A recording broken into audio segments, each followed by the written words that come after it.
Peradaban-peradaban besar yang dipimpin para raja menganggap poligami sebagai satu kebanggaan, kejantanan, keberanian, kewibawaan, dan strata sosial. Raja-raja di India dan Persia memiliki ratusan istri dan gundik. Bahkan kaisar-kaisar Tiongkok, terutama dinasti Qing, Han, dan Ming, memiliki setidaknya 1000 selir usia 14-16 tahun. Nah, itu menarik itu. Yang diletakkan di Huogong, itu di belakang istana.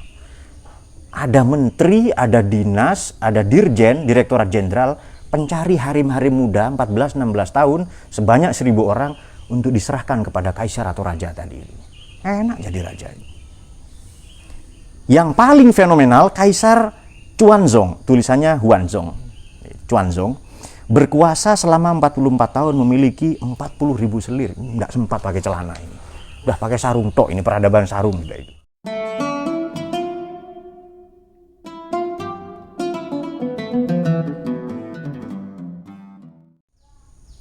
Al-Fatihah.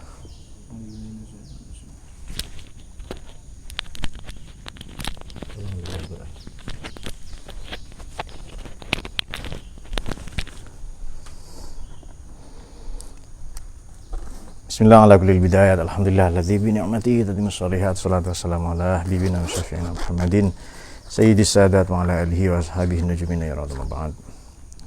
Rekan-rekan, sahabat-sahabat, saudara-saudara, ibu-ibu, bapak-bapak yang menyaksikan kajian tafsir tematik ini, kita akan membaca Suratin Nisa Al-Kubra. Di Quran ini ada banyak surat yang disebut surat An-Nisa. Ada surat An-Nisa Sugro, tapi 2 lah sekurang-kurangnya ya. Jadi surat-surat yang secara umum menceritakan mengenai perempuan, kedudukan perempuan, keutamaan, keistimewaan, hak-haknya sebagai perempuan, itu disebut surat An-Nisa.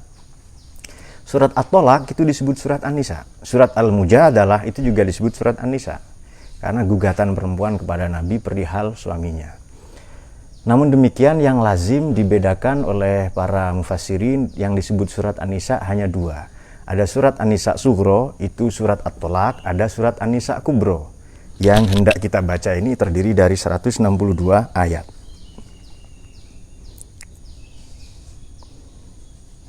Belum tentu, saya hitung dulu ya.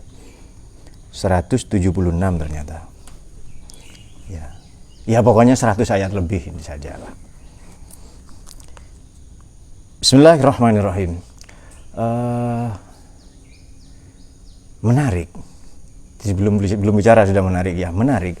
Setiap membincang perihal perempuan, Quran ini berbicara tidak melulu pada kedudukannya sebagai perempuan, tetapi mula-mula ada nuansa teologis.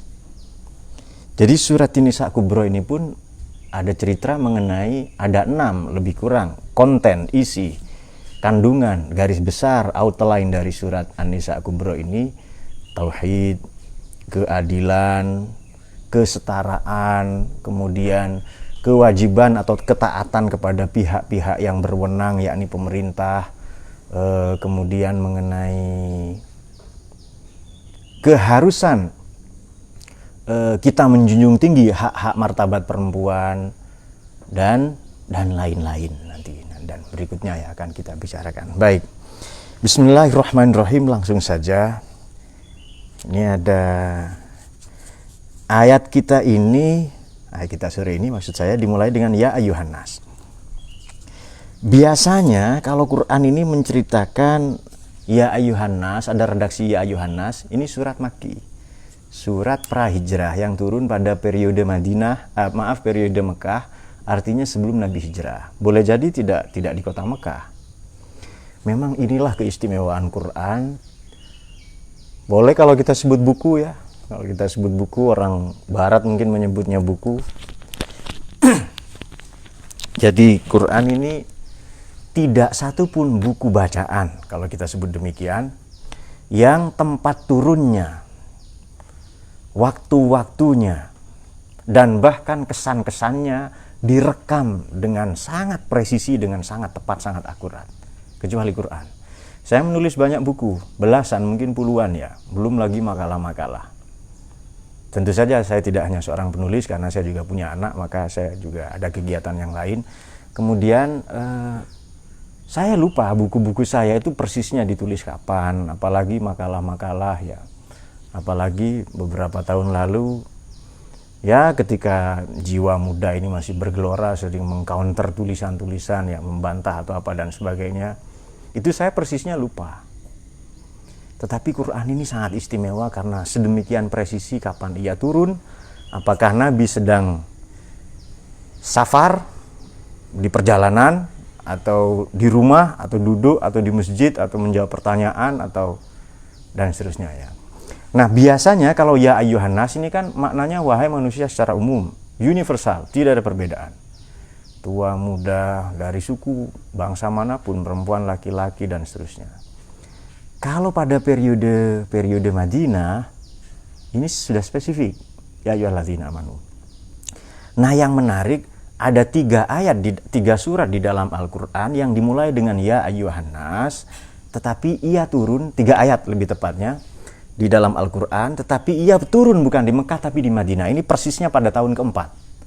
Diperselisihkan apakah bulan Zulqa'dah atau bulan Muharram ya. Tapi itu tidak penting itu, karena masing-masing ada datanya ya. Yang jelas ini Madani. Ya ayyuhan nas, mari kita baca dulu. Bismillahirrahmanirrahim. Ya ayyuhan nasu taqu rabbakumul ladzi khalaqakum min nafsin wahidatin wa khalaqa minha zawjaha wa basa minha rijalan katsiran wa nisaa. Kita mau bicara poligami sebenarnya ayat ketiga, tapi supaya punya kesan korelasi yang tepat kita bicara dari ayat 1 ya.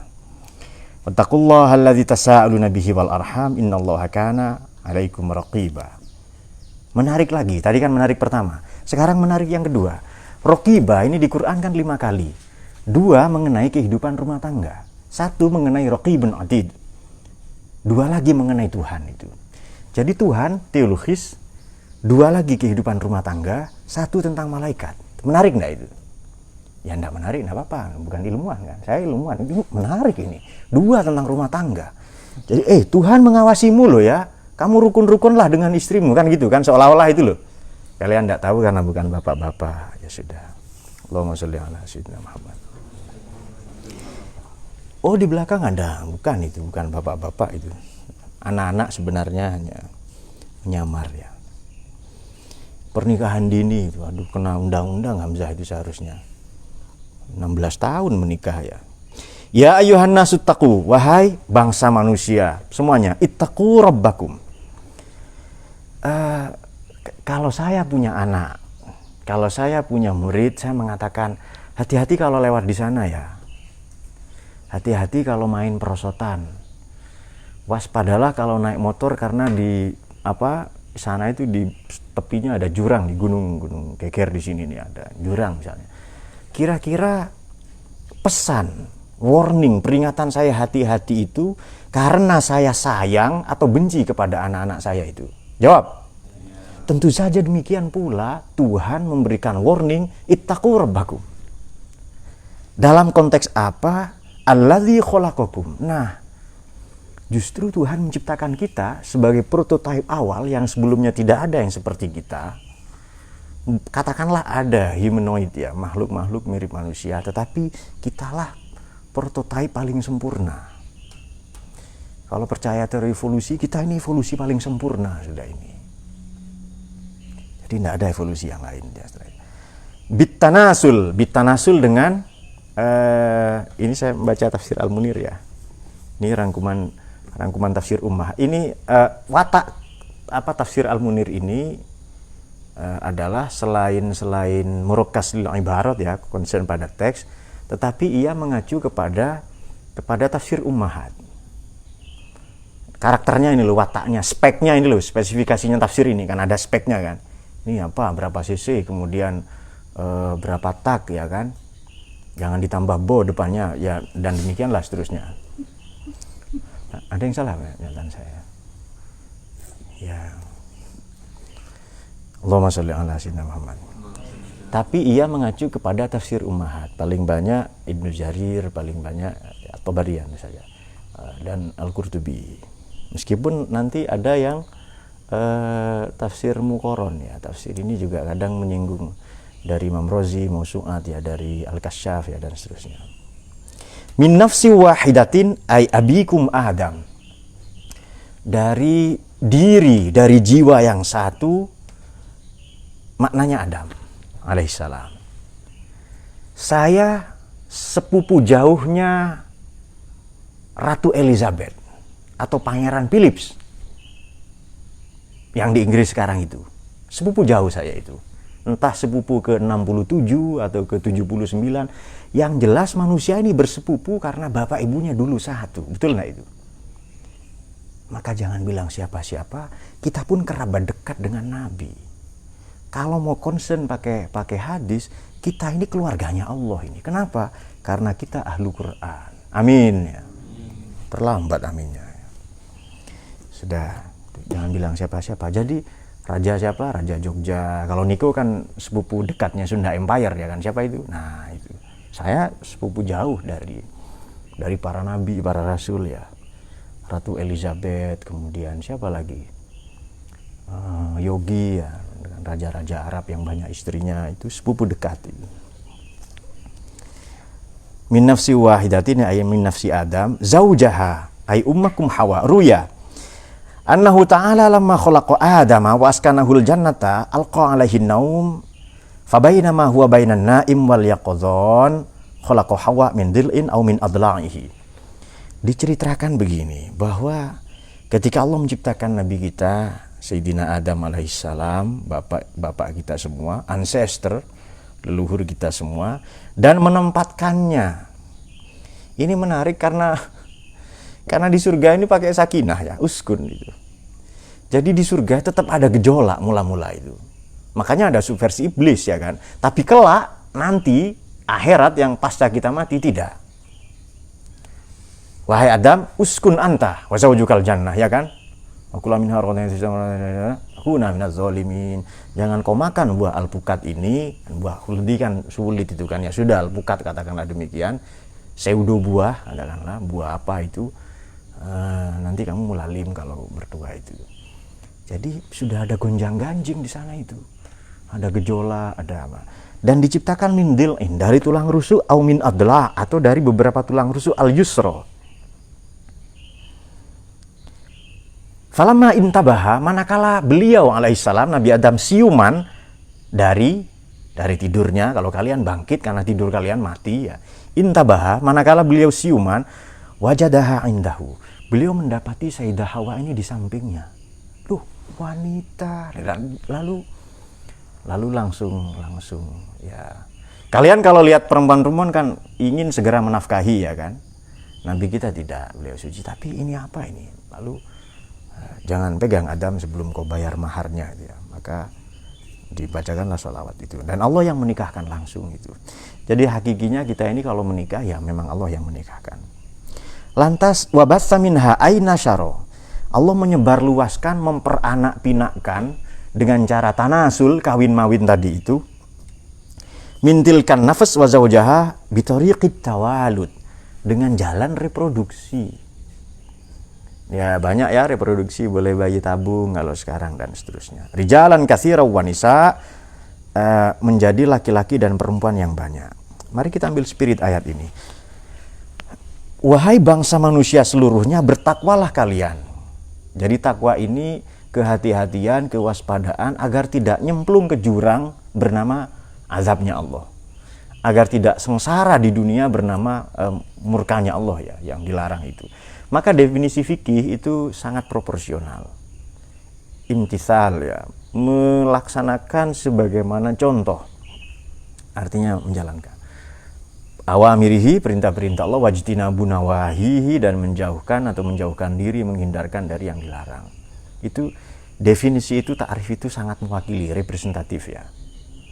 Tetapi kalau mau makna yang gampang, hati-hati, waspada. Kita hidup ini ada tikungan, ada lubang-lubang kan. Kalau ke rumah saya ke selatan itu banyak lubang-lubang itu kan. Ini banyak sekali lubang di jalan atau lubang yang berjalan-jalan jadi. Tapi kalau kita sudah hafal, begitu kita lewat seolah-olah lubangnya yang bergeser gitu ya. Allah ciptakan itu dahulu memang perempuan ini diciptakan bagian dari laki-laki. Ini otak saya bagian dari saya, betul kan ya? Kemudian hati saya, jantung hati saya itu bagian dari saya. Kemudian anggota-anggota tubuh ini bagian dari saya. Dibenarkan atau tidak kalau kita lalim pada diri kita sendiri. Jadi seolah-olah kalau kita melihat perempuan, perempuan itu adalah saya. Maka kalau Anda mencintai seorang perempuan, Anda hakikatnya mencintai diri Anda sendiri. Hanya ia mewujud, menubuh itu, bersenyawa pada diri perempuan tadi itu. Ya, maka ya hormatilah, muliakanlah sebagaimana Anda ingin dihormati. Ya. Jangan datang pas butuh saja. Aku membutuhkanmu. Itu pria-pria lapar sebenarnya. Ini menarik juga. Nah, menarik yang ketiga berarti ya. Menarik sekarang. Jadi belum bicara sudah menarik. Menarik dulu. Wabassa minha rijalan katsira wa nisa. Kenapa rijal yang kasir, nisa tidak? Betul kan? Kalau Anda cerdas bertanya itu. Saya peneliti tafsir, loh, kok rijal yang kasir ini? Ya sebenarnya teksnya emang begini-begini aja, tapi itu menarik bagi ilmuwan. Bagaimana ia bisa menarik? Mari kita uji. 2. Pertama, supaya di jalan-jalan, di mana-mana, di luaran-luaran sana yang nampak banyak itu laki-laki, betul kah? Artinya perempuan itu, ini tafsir-tafsir yang sementara ya, yang konservatif katakanlah demikian. Perempuan itu lebih banyak ranahnya di rumah, tidak nampak di luar. Atau kalaupun nampak, ia lebih sebagai figur penyemangat, pendorong, pembela, orang yang membantu sedemikian rupa sosok figur laki-laki ini agar ia menjadi pemimpin, agar ia baik. Wabassa minha rijalan katsiran wa nisaa. Atau kenapa rijal dalam konteks rujuliyah adalah leadership, bukan zukuriyah loh ya, bukan kelaminnya, bukan perbedaan jenis kelamin, bukan, tapi rijal maknanya pemimpin, rujuliyah atau leadership. Artinya apa? Laki-laki jauh lebih banyak tanggung jawabnya dibandingkan wanita. Itu lebih modern kayaknya tafsir yang itu. Betul kan ya? Kayaknya lebih kontemporer lah, lebih kekinian itu. Dan diterima oleh aktivis feminis atau pembela-pembela gender atau apa. Tapi mari saya sebutkan pandangan saya sendiri. Namanya juga ilmuwan ya kan. Boleh enggak menyebutkan pandangan saya sendiri? Oh, kalau enggak boleh ya sudah, lanjut ayat berikutnya ya. Boleh karena saya ngaji ini. Allahumma sholli ala sayyidina Muhammad. Wabassa minhuma rijalan katsiran wa nisaa. Ada tanasul nanti, ada tawalud ya. Kok rijal yang disebut banyak? Kok perempuan tidak? Apakah ini sensus apa? Populasi? Bukan. Tadi kan dikatakan laki-laki lebih banyak di luar rumah. Perempuan ranahnya domestik. Oke, ini sekarang sudah mulai banyak dipertentangkan karena perempuan juga ingin tampil. Nah, kemudian laki-laki lebih banyak tanggung jawabnya, ya. Baik. Kemudian rijalan katsiran wa nisaa. Baik, ini kita maknai pemimpin. Yang harus lebih banyak memberikan keteladanan, kepemimpinan, tanggung jawab, pengayoman, pendidikan. Dalam hal ini tentu saja untuk menjunjung tinggi harkat martabat perempuan adalah laki-laki. Jadi rijalan katsiro itu pribadi, sosok in all season, dalam segala kondisi. Maaf saya keluar bahasa asingnya, condition ya. Sorry saya tidak terbiasa bahasa lokal macam kalian, enggak, apalagi misuh-misuh, bukan bahasa saya itu, saya ilmuwan. Tapi nisa tidak. Jadi yang harus lebih banyak tampil, memuliakan, memberikan pendidikan, kemudian mensupport nafkah batin tok kalian tidak, nafkah pendidikan dan pembentukan karakter sedemikian rupa itu harus laki-laki. Maka ada korelasi dengan sabda Nabi ma'akraman nisa illa karim wa ma'ahanahunna illa laim. Ada nisa-nisanya pokoknya itu. Tidak mungkin bisa mengagungkan, memuliakan perempuan kecuali dia lelaki yang karim, laki-laki mulia. Siapakah laki-laki atau anak yang memuliakan ibunya? Pasti dia anak yang mulia. Siapakah menantu, the most wanted menantu 2021 ini, yang menghormati, mengagungkan, memuliakan mertuanya? Pasti menantu yang mulia, betul kan? Jangan mantu yang moh limo, ngadep mantep mangan melu moro tuwa. Itu moh limo. Sekarang sudah di-upgrade menjadi mau 45, mau 45 itu. Mantep-mantep mangan melu moro tuwa muring-muring mantu minggat. Kalau muring-muringan terus ya minggat ya kan. Moro tuwa mati mantu melu marisi itu bukan the most wanted menantu. Oke. Itu takwa pertama. Nah, menarik yang keempat ya. Jadi bertakwalah dalam konteks kalian diciptakan dari pribadi, dari sosok yang satu, artinya kita setara. Takwa yang kedua, wattaqullaha alladzi tasaaluna bihi wal arham. Innallaha kana 'alaikum raqiba. Bertakwalah kalian dalam konteks mereka saling berminta, kalian saling bermohon, meminta tolong atas nama Tuhan dan kekerabatan. Demi Allah saya butuh uang ini. Ya kan? Dia bawa Tuhan. Tasaaluna bihi. Saling memohon, berminta tolong. Saya demi Tuhan ini, tolonglah ya, demi kambing saya juga yang. Itu kita saling berminta tolong. Kemudian wal arham, dan saling meminta tolong atas nama kekerabatan. Ini tolonglah hidup saya ini saya tidak bisa selesaikan ini. Nah, jadi kita berminta tolong, saling meminta tolong itu atas nama Tuhan, wal arham, dan kekerabatan. Jelas karena memang asal usulnya kita ini sepupu sebenarnya. Hanya ada sepupu dekat, ada sepupu jauh itu. Sudah paham ya? Jadi manusia ini meminta, bertakwalah kalian. Pertama menyangkut ittaqu rabbakum, menyangkut penciptaan kalian min nafsi wahidah, dan nanti beranak pinak banyak itu. Yang kedua, bertakwalah kalian kepada Tuhan. Apa wattaqullah ya. Tasaaluna bihi, yang mana kalian saling bermohon minta tolong kepada Allah itu atau mengatasnamakan Tuhan. Dan yang kedua, bertakwalah kalian dalam konteks kalian bermohon atau meminta tolong atas nama kekerabatan. Paham ya? Jadi takwa ini kepada Allah ya. Dalam rangka kamu meminta tolong kepadanya, bermohon, bermunajat, berdoa. Kan da'awah itu kan ngajak supaya orang lain cenderung pada kita. Da'awah itu. Kalau supaya orang itu mail ya, cenderung pada kita. Kalau kepada Tuhan namanya doa. Ngajak orang banyak, dakwah itu. Dakwah gitu itu loh. Nah, sekarang ayo bermohon, ayo bertakwa kepada Tuhan dalam konteks Tuhan menyayangi kita. Alladzi tasaaluna bihi wal arham. Innallaha kana 'alaikum raqiba. Jadi raqib ini muraqabah ya. Kita ini diawasi. Kalau pakai bahasa ya filsafat itu panoptikon, CCTV itu. Muraqabah itu. Makanya kelak ada, bukan kelak ya, dulu. Ya setelah Quran berarti kelak itu. Ada filosof namanya John Stuart Mill, nulis buku utilitarianism atau utilitarianisme, kadang disingkat utilitarisme. Menurutnya kebahagiaan itu dua. Bahagia karena bertindak, yang oleh karena tindakan kita itu menjadikan maslahat bagi banyak orang, atau bahagia karena kita mentaati peraturan yang dengan terciptanya tatanan peraturan-peraturan good governance itu, maka terciptalah kehidupan yang baik. Itu dalam buku utilitarianisme itu. John Stuart Mill, filosof Inggris. Wafat 1846 atau 47 itu. Oke. Allahumma sholli ala sayyidina Muhammad. Raqiban hafizan mutli'an ala jami'i ma yasduru ankum minal af'al wal aqwal wa ala ma fi dhamairikum, dan terhadap tutur kata ya yang ada dalam hati kalian, minan niyat, dari niat-niat, kehendak-kehendak, impresi-impresi ya, dan seterusnya. Wa atul yatama allazi balagu amwalahu.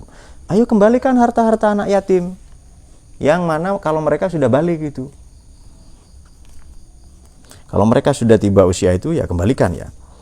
Nah, ayat yang kedua, oke. Wa atul yatama amwalahum wa la tatabaddalul khabitha bit-thayyib wa la ta'kulu amwalahum ila amwalikum. Ini ayat yang kedua ada ta'kulu, ayat keempat juga ada ta'kulu. Lagi-lagi menarik ini. Ya, kelima berarti. Ta'kulu, kemudian yang ayat yang keempat ini fakulu ya. Ayo makanlah. Mahar suruh makan, masa emas dimakan itu. Nah, Quran kadang bicara begitu itu. Maka kalau Anda punya sense Quran, punya sense bahasa Quran bahasanya gini banget ya itu. Kalau beberapa ini kan Kalau istri saya enggak, itu tilawah saja ada. Karena kami sering sama-sama membaca dia. Kadang saya membaca di hadapan istri saya membaca di hadapan saya. Itu ada nada-nadanya dia. Sampai kehidupan sehari-harinya sangat Qur'ani. Kalau marah-marah itu lagunya Nahawan, Bayyati, ya Qoror itu. Jawabul Jawab itu. Kalau sedang banyak uang ya mendayu-dayu, berarti lagu Sika ya dan seterusnya. Oh ini ya. Jadi begini ya. Lalu coba saya pahami. Namanya juga ilmuwan ya. Apa kurang kerjaan? Ya tidak. Memang demikianlah kerjaan ilmuwan. Wa atul yatama amwalahum wa la tatabaddalul khabitha bit-thayyib. Kalau yatim ini sudah dewasa, udah balik, berikan haknya. Harta bendanya kan dulu mungkin dalam pengawasan engkau atau apa. Ya berikan, kalau masih kecil dikasih harta benda. Ini yatim, bapak ibunya punya pesawat terbang. Pesawat kargo misalnya, besar itu kan. Punya kereta barang. Atau punya laboratorium nuklir. Nah, yang agak serem sedikit contohnya itu. Masa diberikan 7 tahun?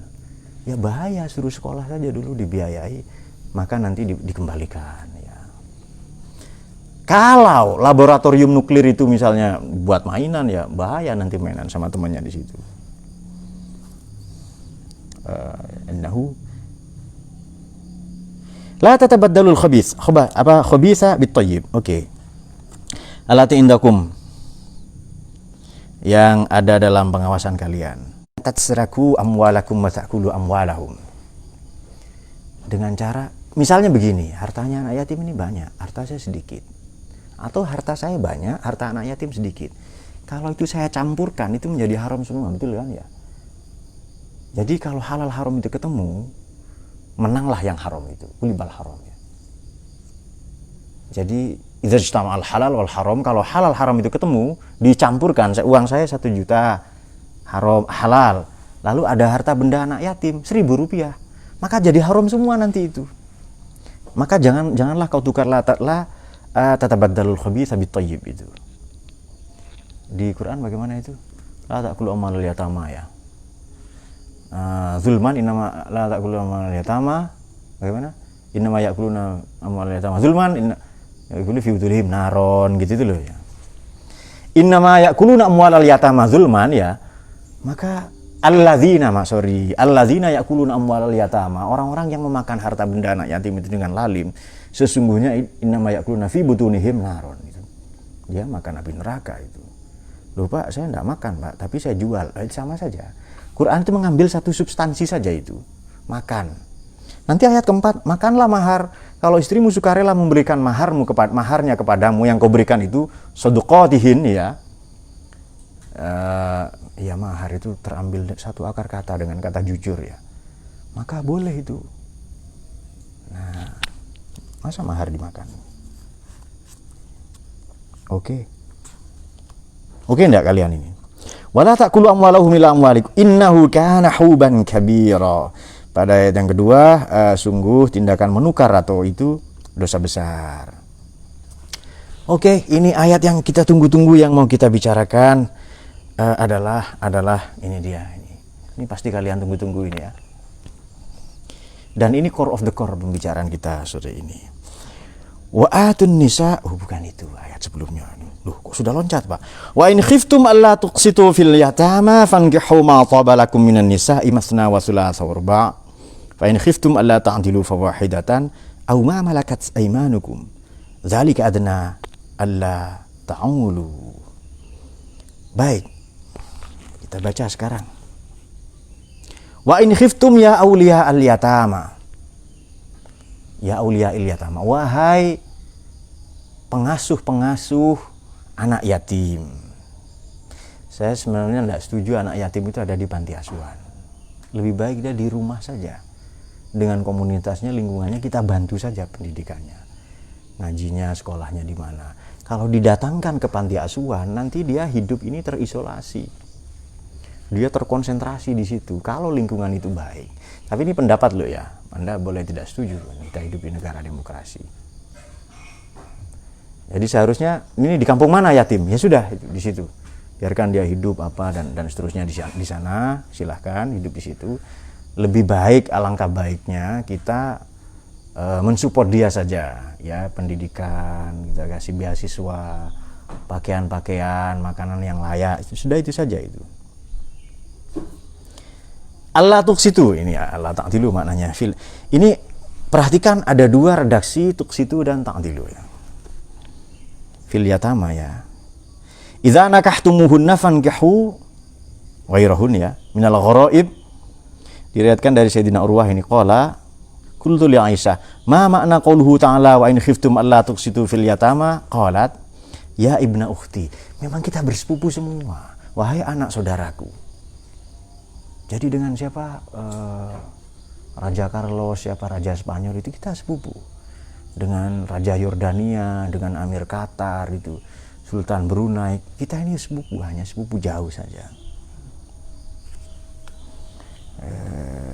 Mana tadi?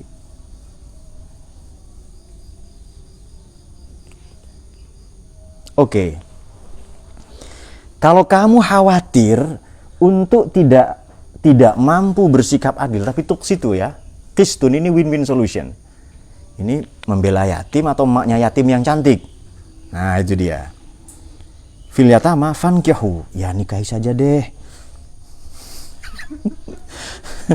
Ya artinya apa? Kan itu kata perintah itu.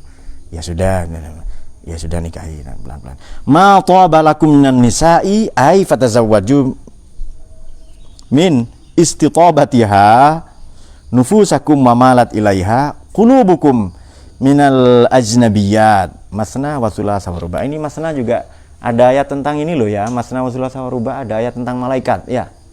Uli ajnihatin yang gitu-gitu itu loh. Masna wa thulatsa wa ruba. Fa in khiftum alla ta'dilu fawahidatan. Nanti akan saya kemukakan pandangan Imam Syafi'i ya. Tadi saya mengatakan bahwa saya tidak sependapat kalau anak-anak yatim ini terkonsentrasi di panti-panti asuhan, dinas-dinas sosial. Di Eropa, di Cina, kalau Anda punya bapak sudah tua, boleh mengajukan surat suntik mati, eutanasia. Ini bapak saya kok gini, suntik mati aja. Ini sepakat 5 orang anaknya, suntik mati itu. Atau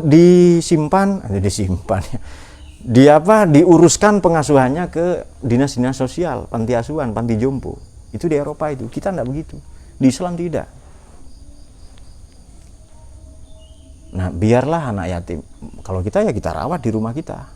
Orang tua kita, demikianlah ya, saya sendiri demikian. Kemudian kalau kamu khawatir tidak mampu berbuat adil, tuksit ya. Ini win-win solution. Maka fankihu ma toba.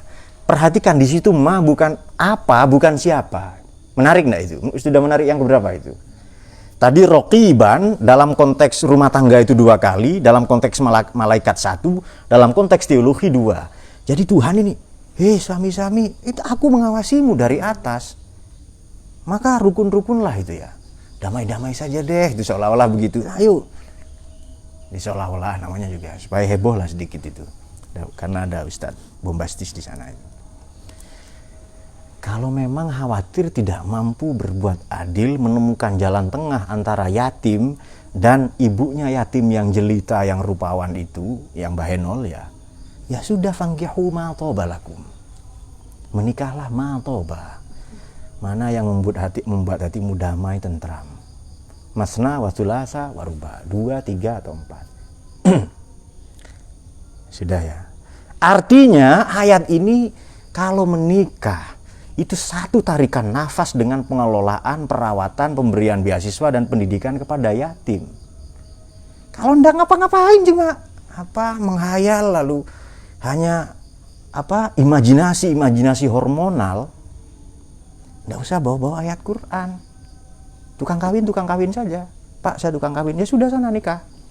Ndak usah bawa-bawa nama nabi kita yang agung, firman-firman Tuhan yang suci ya kan. Lalu kawin, ya sudah, Anda tukang kawin berarti.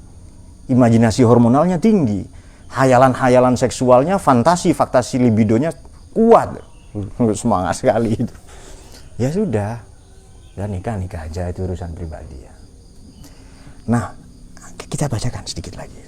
Yang bilang siapa? Fa in khiftum alla ta'dilu baina hadhil a'dad fil qismah wan nafaqah, ya beberapa ketentuan ya dalam misalnya pembagian apa, nafkah, kemudian lahir dan batin. Anda kan nafkah batin tok itu. Kamalam ta'dilu fi ma fawqa hadhil a'dad wa kamalam ta'dilu fi haqqil yatama, dalam makanya ini satu tarikan nafas ya, fawahidatan ai falzimu ai fakhtaru wahidatan. Kata Imam Asy-Syafi'i, ayat ini melegitimasi untuk monogami. Ayat ini. Katakanlah begini, minum kopi. Ada enggak kopinya itu? Jawab, ada enggak itu? Ada ya. Menikahlah dua, ada enggak perempuan dua? Harus ada kalau begitu. Nah, makanya ini yang ditunggu-tunggu ya. Makanya, nah saya menulis di buku ini. Di buku Nabi Muhammad bukan orang Arab ini yang ditunggu-tunggu dari tadi ini sebenarnya. Ini ngaji yang sebenarnya ini. Jadi satu tarikan nafas, 3 catatannya ya. Satu tarikan nafas dengan pengasuhan hak-hak yatim. Sekarang sudah ada panti asuhan, dinas-dinas sosial ya. Apakah ayat ini gugur? Tidak. Tetap yatim bersama ibunya itu terbaik. Apalagi dengan bapak di situ ya kan? Betul kan? Betul nggak itu? Tapi satu tarikan nafas. Ya, kalau Anda nggak bisa, ya sudah, kasih beasiswa dan sebagainya. Bapak, kalau bukan saya yang menikahi siapa? Banyak laki-laki di dunia itu. Rijalan katsiro. Tanggung jawab laki-laki itu banyak, bukan semata-mata kuantitas ya. Tapi tugas kita itu banyak laki-laki itu. Harus nampak di permukaan. Ini makanya rijalan katsiro. Kok bukan nisa yang katsiron tadi kan? Itu menarik yang keberapa tadi, pokoknya banyak yang menarik. Itu tanggung jawab kita banyak dalam kehidupan sosial tadi. Nah, makanya kita flashback ke ayat yang kedua. Wattaqullaha bihi, ayo takwa-takwalah kalian. Ya, ayo takwa-takwalah kalian ya. Kepada Allah ya, wattaqullah ya, alladzi tasaaluna bihi, yang mana kalian saling bermohon minta tolong kepada Allah ya. Di satu sisi, dan yang kedua wal arham, dan minta tolong atas nama kekerabatan, karena mulanya satu ya. Oke, ini saya sebutkan ya, poligami itu gaya hidup siapa sebenarnya, supaya jelas sikap kita ini kan. Peradaban-peradaban besar yang dipimpin para raja menganggap poligami sebagai satu kebanggaan, kejantanan, keberanian, kewibawaan, dan strata sosial. Raja-raja di India dan Persia memiliki ratusan istri dan gundik. Bahkan kaisar-kaisar Tiongkok, terutama dinasti Qing, Han, dan Ming, memiliki setidaknya 1000 selir usia 14-16 tahun. Nah, itu menarik itu. Yang diletakkan di Huogong, itu di belakang istana. Ada menteri, ada dinas, ada dirjen, direktorat jenderal, pencari harim-harim muda 14-16 tahun, sebanyak 1000 orang, untuk diserahkan kepada kaisar atau raja tadi. Enak jadi raja. Yang paling fenomenal, Kaisar Xuanzong, tulisannya Huanzong. Xuanzong berkuasa selama 44 tahun, memiliki 40.000 selir. Nggak sempat pakai celana ini. Udah pakai sarung tok, ini peradaban sarung sudah itu. 40.000 selir loh, 44 tahun. Hitung saja sehari berapa kali itu. Dia ngangguk-ngangguk gitu. Nggak sempat itu, mungkin pakai pampers saja dia. Nah, harim dan gundik menjadi bagian tak terpisahkan dari para penguasa dinasti. Fir'aun Mesir mewajibkan menteri, gubernur, kasim, hulu balang untuk menyediakan ratusan gundik cantik 16-18 tahun sebagai sahaya. Tak ketinggalan penguasa Aztec Meksiko bernama Montezuma II, selirnya 4.000. Raja Kasyapa dari Sigiriya atau Sri Lanka, 500 harim. Jadi bahkan pihak kerajaan bikin narasi sedemikian rupa sehingga menjadi gundik dan selir para raja adalah satu kehormatan.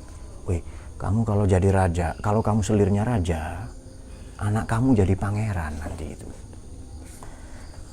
Poligami ini senantiasa memberi kesan buruk ya di tengah-tengah masyarakat. Makanya di 26 negara itu sudah dilarang, bahkan dianggap extraordinary crime. Siapa yang senang-senang Turki, memuja-muja Recep Tayyip Erdogan, itu di sana dianggap extraordinary crime. Poligami itu kejahatan luar biasa, setara korupsi. Anak-anak itu angka putus sekolah tinggi. Di Indonesia kan angka kekerasan pada perempuan juga tinggi kan, selain di India, Brazil ya. Di Indonesia juga sangat tinggi ya, terutama di Asia Pasifik ini Indonesia. Itu dibully anak-anak SMP. Bapakmu tukang kawin, bapakmu tukang kawin itu. Lalu putus sekolah, lalu narkoba, judi, ya, kenakalan remaja dan seterusnya ya. Yang justru memanfaatkan agama dan hukum demi kepuasan nafsu seksual, berpoligami, berkedok sunnah Nabi, berdalih menghindari zina dan tindak asusila, sampai-sampai menjadi wabah sosial.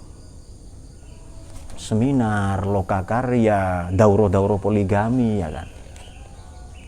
Sampai ada oknum-oknum ustadz yang bilang, saya sudah menikahi orang ini 19 tahun, dia sudah turun mesin 7 kali. Itu kan istrinya dianggap motor itu. Summa na'udzubillah ya kan. Itu karena ngelus-ngelus dengkul nggak enak ya. Itu na'udzubillah sekali, itu kan pelecehan pada perempuan loh. Ibu kita perempuan ya. Dianggap turun mesin. Saya nyari berita tentang turun mesin itu layak menjadi duta mesin Indonesia itu. Itu supaya maju perkembangan mesin lah. Saya mau bilang apa tadi? Oh, saya browsing ya. Turun mesin itu akibat kelalaian pemilik kendaraan. Coba saja itu. Turun mesin akibat kelalaian pemilik kendaraan itu. Oke. Jadi alternatif terakhir ya, terdapat kualifikasi. Ya memang dulu belum ada panti asuhan atau apa ya. Yang terbaik memang yatim tinggal sama ibunya. Yang terbaik itu. Dan komunitasnya, lingkungannya, paman bibinya itu. Dan memang nikah ini perintah agama loh ya. Tapi jangan bikin narasi begini. Kita tidak percaya pada satu huruf dari Quran, kafir enggak itu? Kafir ya. Apalagi tidak percaya An-Nisa ayat 3. Fangihu ma tobal. Itu kafir, itu neraka. Kholidina fiha abada. Itu kan sesat narasi seperti itu. Ya kan? Kita tidak dalam rangka itu, percaya atau tidak percaya atau bukan seperti itu. Tapi kita lihat konteksnya.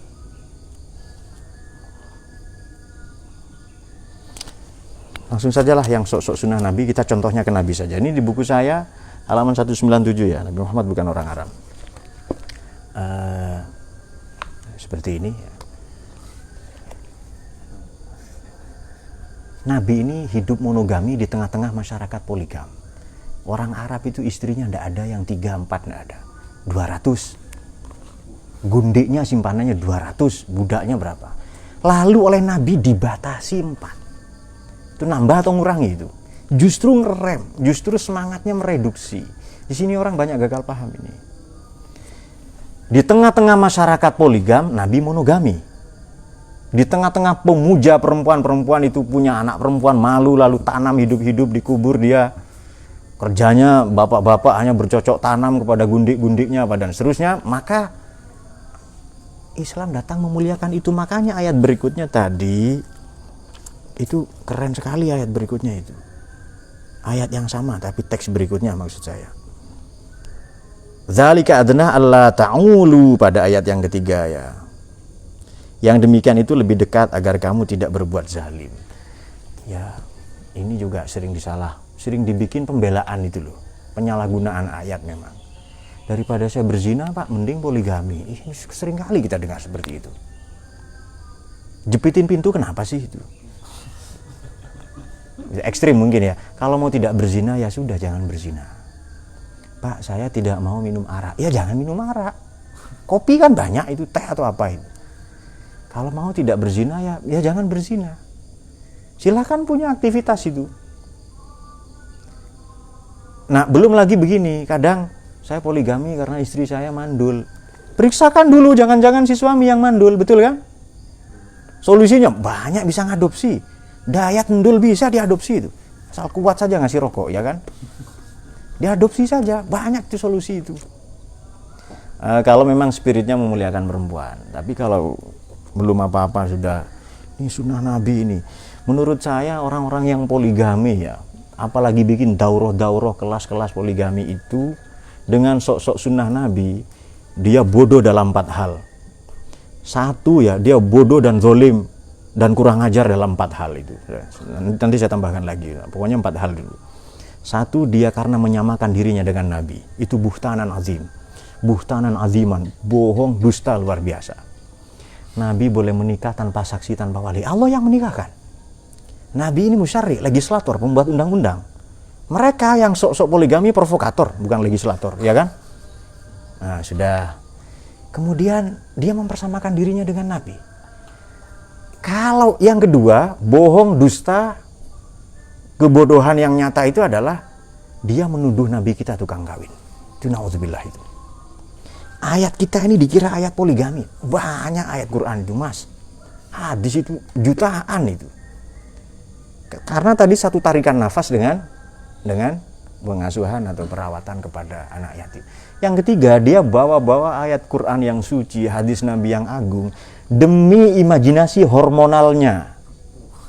Demi hormon-hormon itu yang tidak jelas itu, ya kan? Tukang kawin aja deh, itu nggak usah bawa-bawa hadis ya. Pak, saya tukang kawin. Ya sudah, nggak usah bawa-bawa hadis itu. Silakan Anda tanggung-tanggung sendiri. Nah, yang keempat, dia ngajak orang itu loh untuk setuju dengan dia, membenarkan pendapatnya yang keliru perihal Quran dan hadis tadi itu. Wah, ini yang ngeri sekali ini. Ini saya sebutkan bantahannya saja lah di buku ini ya. Anda setuju dengan buku ini Pak? Dia beli dulu, baru di counter nanti. Enggak Pak, ya kan? Baca, beli dulu, baca lalu dibantah pendapatnya nanti. Nah, itu masyarakat ilmiah. Oke, Nabi Muhammad ini sampai usia 53 ya monogami. Setelah Sayyidah Khadijah meninggal baru beliau nanti poligami dalam rentang waktu 8 sampai 9 tahun. Ya meskipun ada orang, sekarang saya latihan dulu Pak dengan Khadijah, nanti saya berburu Aisyah gitu. Nabi Muhammad ini mufti, rasul, hakim, kepala rumah tangga, dan banyak lagi lah ya. Oke, coba ya. Seandainya poligami adalah anjuran, perintah, sunnah dan ataupun perintah, Allah pasti sediakan 4. Ayo Mas, bakar rokoknya. Ada rokok saya itu. Monggo ini silakan diminum kopinya ada. Kalau ndak ada masih daurah dulu ya kan. Nah, itu sudah beda lagi, imajinasi hormonal. Kalau bermakna sunnah, sebagaimana disalah kaprahi selama ini, sudah barang tentu akan jadi undang-undang negara nanti.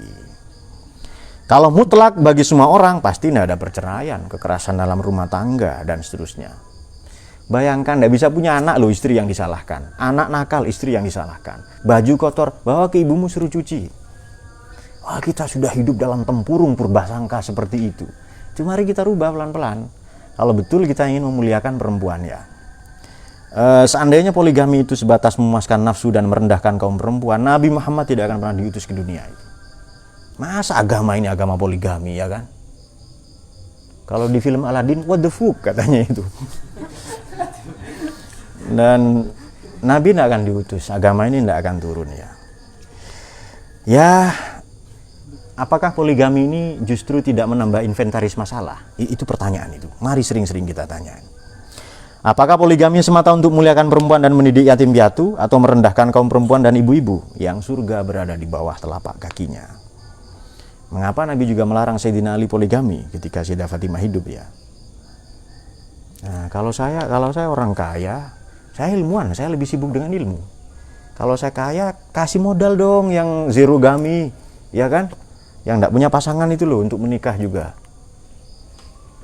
Saya borjuis, banyak istrinya. Anda proletar, tidak punya istri, kan ada ketimpangan sosial nanti itu. Nah, baik, mari kita, kalau ada pertanyaan kita jawab. Ternyata sudah banyak.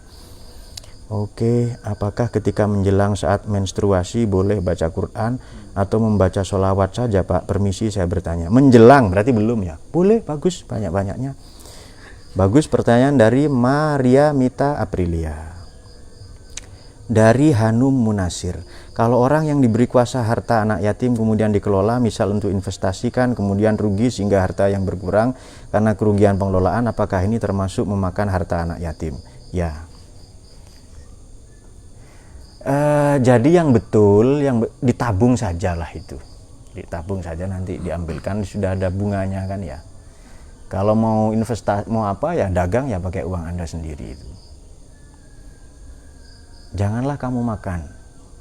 Saya tidak makan Pak, tapi saya perjualbelikan, itu saya perdagangkan ya. Lebih kurang sama saja. Itu saya pertanyaannya. Baik, itu pertanyaan yang luar biasa dari dua orang ya. belakangan ini, nah ini pendapat subjektif saya. Anda boleh tidak setuju ya, boleh tidak setuju. Kita tidak ingin merubah undang-undang aturan apa yang ada dalam agama, tapi sekurang-kurangnya kita dudukkan perkara ini kan persoalan sensitif. Bicara perempuan atau apa ya. Boleh jadi dalam situasi tertentu, kalau tidak salah Profesor Quraish Shihab ya, itu menganggap poligami itu seperti pintu darurat dalam pesawat terbang, kalau tidak salah ya. Nanti periksa lagi lah ya. Apa betul itu? Kalau tidak salah begitu. Jadi Profesor Quraish Shihab itu Al-Habib ya menganggap poligami itu seperti darurat dalam pesawat terbang. Kalau terjadi kecelakaan harus dibuka itu. Aman-aman saja Pak, ya ditutup itu. Ya kan? Nggak ada apa-apa dibuka, yang nanti masuk semua persoalan. Maka ini pertanyaan kritis di buku ini rupa-rupanya ya. Setelah saya amati loh ya, setelah saya pelajari, apa tidak justru menambah inventaris masalah? Alih-alih membahagiakan ya kan, tapi menambah persoalan. Jadi kalau mau tahu lelaki itu pembohong atau tidak, nanti dia poligami ya, lalu berbohong. Madu asli atau madu palsu? Kalau madu asli itu madu atau racun ya? Iya. Kalau madu apa ya? Katanya dibawa ke rumah nanti istri marah-marah atau apalah begitu. Sampai ada pelesetan-pelesetan yang ngeri. Jadi workshop, suami bekerja, istrinya shop ya. Suami work, istri shop itu. Kelihatannya itu sepele loh ya, guyonan-guyonan istri turun mesin. Tapi itu menurut saya tidak lucu itu ya. Menghina harkat martabat perempuan itu. Mungkin maunya guyon ya, tapi sudahlah yang lain saja itu. Kalau ada orang banyak harta, kasih makan saja yatim piatu, pendidikan, beasiswa, biaya kesehatan dan lain-lain. Masih ada lagi? Demikian, Allahumma arhamna bil Qur'an waj'alhu lana imaman wa nuran wa hudan wa rahmah.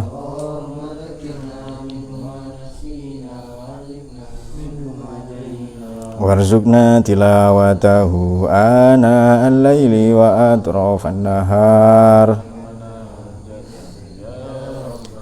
Wa yafiqna ila sabilillah ya Assalamualaikum warahmatullahi wabarakatuh.